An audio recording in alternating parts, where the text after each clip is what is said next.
আসসালামু আলাইকুম। রায়কা আল হোসেন স্বাগত জানাচ্ছি এনটিভি সন্ধ্যার খবরে। ক্রাউন সিমেন্ট শিরোনাম দেখছিলেন, এবার চলুন পুরো খবরে। জুলাই জাতীয় সনদ বাস্তবায়নে সাংবিধানিক আদেশ তৈরি করে জাতীয় নির্বাচনের দিনে গণভোটে যেতে জাতীয় ঐকমত্য কমিশনের প্রস্তাব পর্যালোচনা করে সিদ্ধান্ত দেওয়ার কথা জানিয়েছে রাজনৈতিক দলগুলো। রাজধানী ফরেন সার্ভিস একাডেমিতে জাতীয় সনদ বাস্তবায়ন নিয়ে আলোচনায় দলগুলো জানায়, সমঝোতায় পৌঁছাতে তাদের মধ্যে অনানুষ্ঠানিক আলোচনা চলবে। তবে কমিশনের দেয়া এই প্রস্তাবে একমত জানিয়েছে বেশ কয়েকটি রাজনৈতিক দল। জুলাই সনদে সংবিধানের মৌলিক সংস্কারগুলো বাস্তবায়নে সুপ্রিম কোর্ট কি বলে এটা দেখা যেতে পারে বলে মনে করে বিএনপি। আর সনদে বৈধতা দিতে জাতীয় নির্বাচনের আগে গণভোট চায় বাংলাদেশের জামায়াতে ইসলামী। যেসব বিষয়ে ঐকমত্য এখনো হয়নি সেই বিষয়ে সরকারকে সিদ্ধান্ত দিতে হবে বলে মনে করে গণ অধিকার পরিষদ। এ সময় জুলাই জাতীয় সনদ বাস্তবায়নে অক্টোবরের শুরুর দিকে সুনির্দিষ্ট সুপারিশ সরকারকে দেয়া হবে বলে জানান কমিশনের সহসভাপতি ডক্টর আলী রিয়াজ।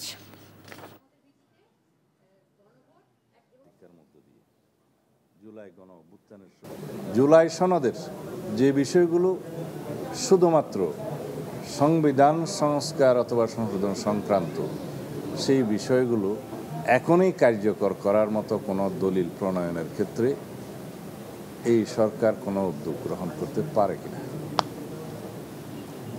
জুডিশিয়ারি কি বলে, আমরা জুডিশিয়ারির কাছে যাই। কনস্টিটিউশনাল অর্ডারের মাধ্যমেই এটা বাস্তবায়ন করতে হবে প্রয়োজনে, এরপরে গণভোটে আমরা যেতে পারি। তবে এটা ইলেকশনের পরে নয়, অবশ্যই জাতীয় সংসদ নির্বাচনের আগেই এ ব্যাপারে গণভোট হতে হবে। সর্বসম্মতভাবে আমাদের বিশেষজ্ঞ প্যানেল আমাদেরকে দিয়েছেন, তারা বলছেন জাতীয় নির্বাচন অনুষ্ঠিত হবে সে একই সময়ে গণভোট করা যেতে পারে। এই পর্যায়ে রাজনৈতিক দলগুলো নিজেদের মধ্যে আলোচনা করবেন, আমরা অনানুষ্ঠানিক যোগাযোগ রাখব এবং আমরা আশা করছি অক্টোবরের শুরুর দিকেই আমরা আবার বসে খুব দ্রুততার সঙ্গে কিছু সুনির্দিষ্ট সুপারিশ তৈরি করে সরকারকে দিতে পারব।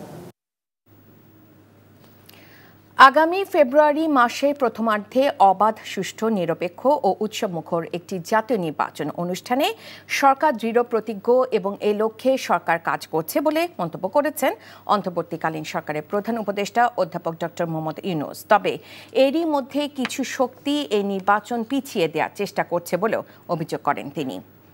ঢাকায় সফররত ইউরোপীয় পার্লামেন্টের একটি প্রতিনিধি দল আজ প্রধান উপদেষ্টার সাথে সাক্ষাৎ করতে গেলে তিনি এমন মন্তব্য করেন। ইইউ পার্লামেন্টের সদস্য মুনিত সাতৌরির নেতৃত্বে প্রতিনিধি দলটি বিকেলে প্রধান উপদেষ্টার সরকারি বাসভবন রাষ্ট্রীয় অতিথি ভবন যমুনায় সাক্ষাৎ করেন। শত বাধা সত্ত্বেও ঘোষিত সময়ে বাংলাদেশের জাতীয় সংসদ নির্বাচন অনুষ্ঠিত হবে বলেও জানান ডক্টর ইউনূস।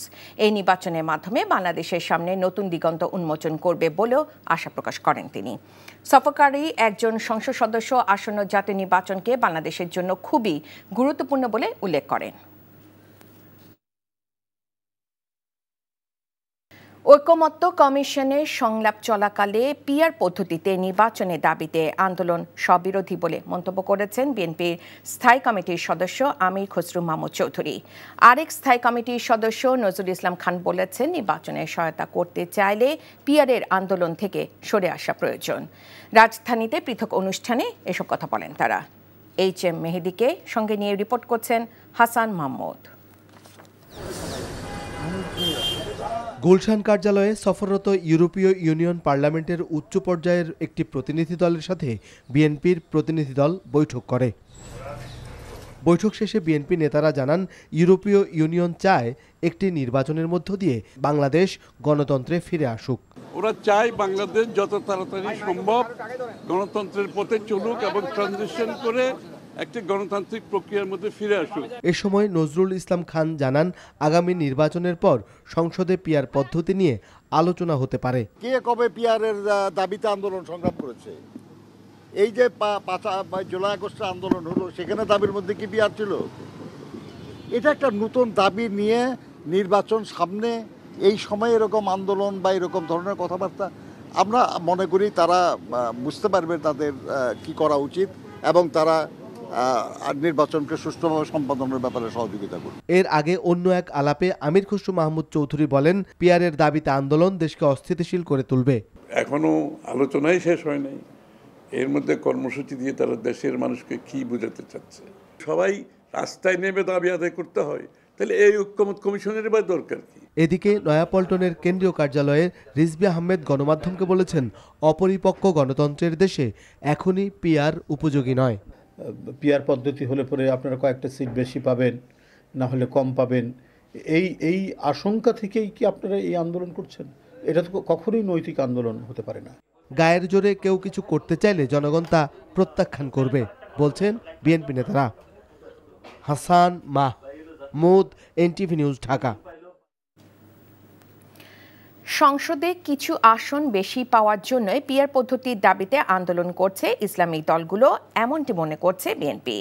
একই সাথে নির্বাচন বাধাগ্রস্ত করতে এই আন্দোলন বলেও দাবি তাদের। তবে জামায়াতে ইসলামী বলছে, যারা পিআর পদ্ধতি ও জুলাই সনদ বাস্তবায়ন চায় না তারাই প্রকৃতপক্ষে সুষ্ঠু নির্বাচনের অন্তরায়। তবে আন্দোলন নয়, আলোচনার টেবিলই দাবি আদায়ের একমাত্র পন্থা হওয়া উচিত বলে মনে করছেন বিশেষজ্ঞরা।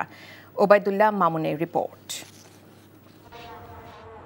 ত্রয়োদশ জাতীয় সংসদ নির্বাচনে জুলাই সনদ বাস্তবায়ন, উচ্চকক্ষ ও নিম্নকক্ষে পিআর পদ্ধতির দাবিতে যুগপৎ আন্দোলনে নামছে জামায়াত ইসলামী সহ ইসলামপন্থী 3টি রাজনৈতিক দল।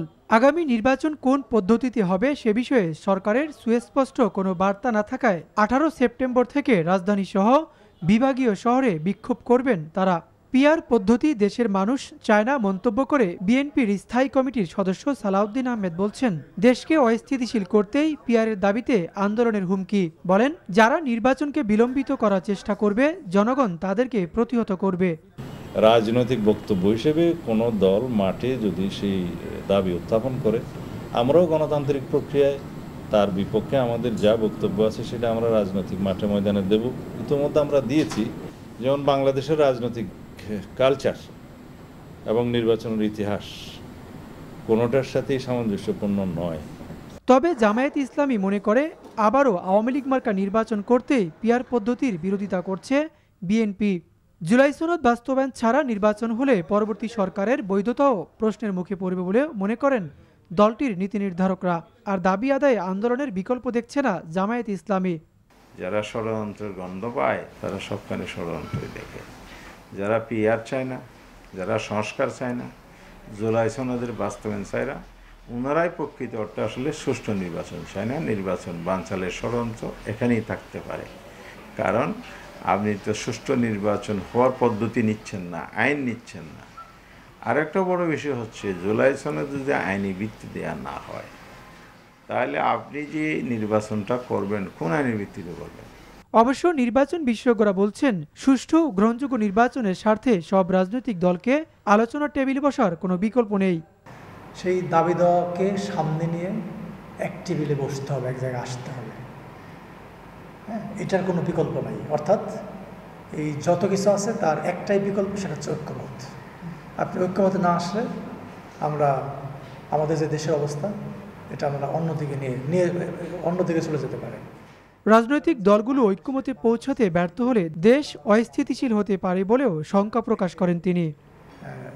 Obaidullah Mamun, NTV news, Dhaka. LDC graduation থেকে পেছানোর কোনো পরিকল্পনা সরকারের নেই বলে জানিয়েছেন পররাষ্ট্র উপদেষ্টা তৌহিদ হোসেন। তবে স্বল্পোন্নত দেশ থেকে মধ্যম আয়ের দেশের তালিকায় ঢোকার পরও যাতে রপ্তানিতে বাংলাদেশের জন্য সুযোগ সুবিধা বজায় থাকে সে ব্যাপারে পশ্চিমা দেশগুলোর সাথে আলোচনা করছে সরকার। রাজধানী ফরেন সার্ভিস একাডেমিতে ৮০তম জাতিসংঘ সাধারণ অধিবেশনে প্রধান উপদেষ্টা ডক্টর মোহাম্মদ ইউনূসের অংশগ্রহণ উপলক্ষে ব্রিফিংয়ে একথা জানান পররাষ্ট্র উপদেষ্টা। যুক্তরাষ্ট্রের নিউ ইয়র্কে 23 সেপ্টেম্বর শুরু হতে যাওয়া এই অধিবেশনে যোগ দিতে 21 সেপ্টেম্বর ঢাকা ত্যাগ করবেন প্রধান উপদেষ্টা। এবারের সফরে থাকছেন 3 রাজনৈতিক দলের 4 প্রতিনিধি। তারা হলেন বিএনপি মহাসচিব মির্জা ফখরুল ইসলাম আলমগীর, বিএনপির ভারপ্রাপ্ত চেয়ারম্যান তারেক রহমানের পররাষ্ট্র বিষয়ক উপদেষ্টা হুমায়ুন কবির, জামায়াতে ইসলামীর নায়েবে আমির সৈয়দ আবদুল্লাহ মোহাম্মদ তাহের এবং এনসিপি সদস্য সচিব আক্তার হোসেন। 26 সেপ্টেম্বর জাতিসংঘের সাধারণ অধিবেশনে বক্তব্য রাখবেন প্রধান উপদেষ্টা।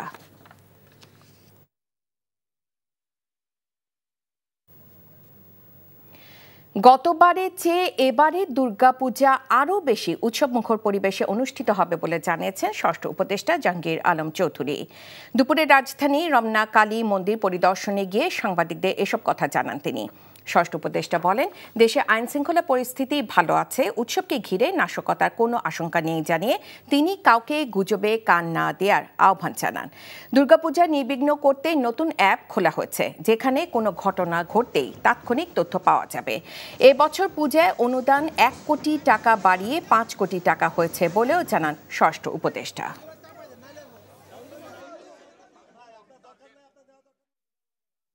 প্রকল্প বাস্তবায়নে অনেক সরকারি কর্মকর্তা আগ্রহ দেখাচ্ছেন না বলে জানিয়েছেন পরিকল্পনা উপদেষ্টা ওয়াহিদুদ্দিন মাহমুদ।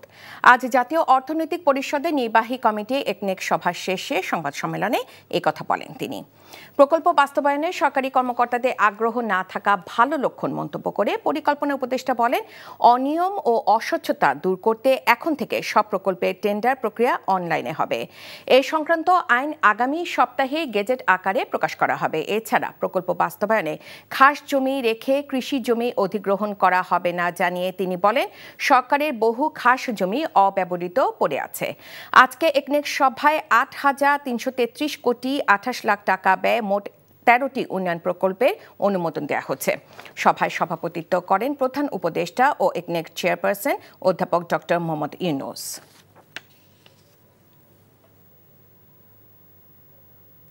এশিয়া কাপে বাংলাদেশের সুপার 4-এর স্বপ্ন নির্ভর করছে গ্রুপে পরের ম্যাচে শ্রীলঙ্কা আফগানিস্তান ম্যাচের ওপর।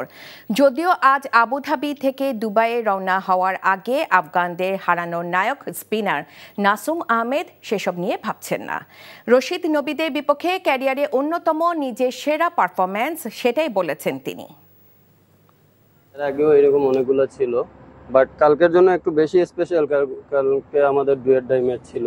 যারা ভালো খেলবে ওরাই জিতবে, স্পেসিফিক ভাবে কাউকে সাপোর্ট করা বা কারোর জন্য দোয়া করা এটা প্রয়োজন আমি মনে করতেছি না। যেটা লেখা আছে কপালে ওইটাই হবে, তো আমরা এটা নিয়ে এত ভাবতেছি না, যা হবার তাই হবে। এই ছিল সন্ধ্যার খবরে। এই খবরে ভিডিও সহ আপডেট জানতে ভিজিট করুন এনটিভি অনলাইন www.ntvbd.com।